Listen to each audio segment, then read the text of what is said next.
रुक जाइए तनी आपका परिचय करा दी व्यास जी।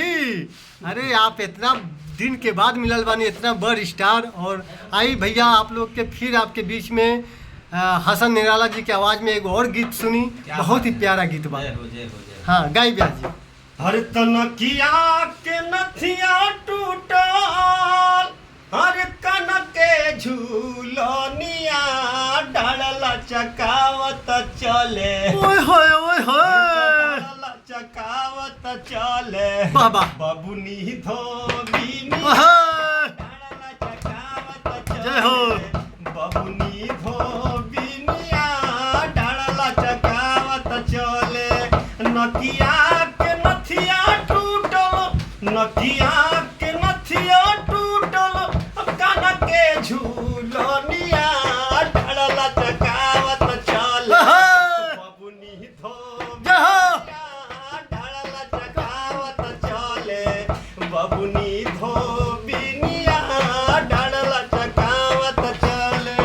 सुरहे सिंगार सजल सुरहे बारिश में, गर्मी जवनिया के चढ़े न से न समय।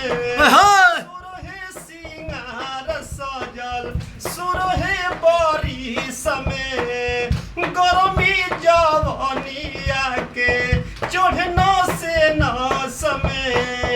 असमान कोरे फेंक दी, असमान कोरे फेंक दी बार व्यास के ओढ़निया डाला चकावत चले बबुनी धोबिनिया डाला चकावत चले बबुनी धोबिनिया डाला चकावत चले। वाह रे व्यास जी वाह, क्या बात है।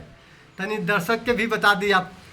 नमस्ते प्रणाम, हम भोजपुरी गायक हसन निराला आप लोग से आशीर्वाद मांगतन कि एगो छोट बालक बानी, हमरो कहीं अपना अपने दिल में जगह दी आप लोग, अपना दिल में जगह दी और अच्छा लगी तो वीडियो के शेयर कर जा ताकि हमरो नाम हो जा।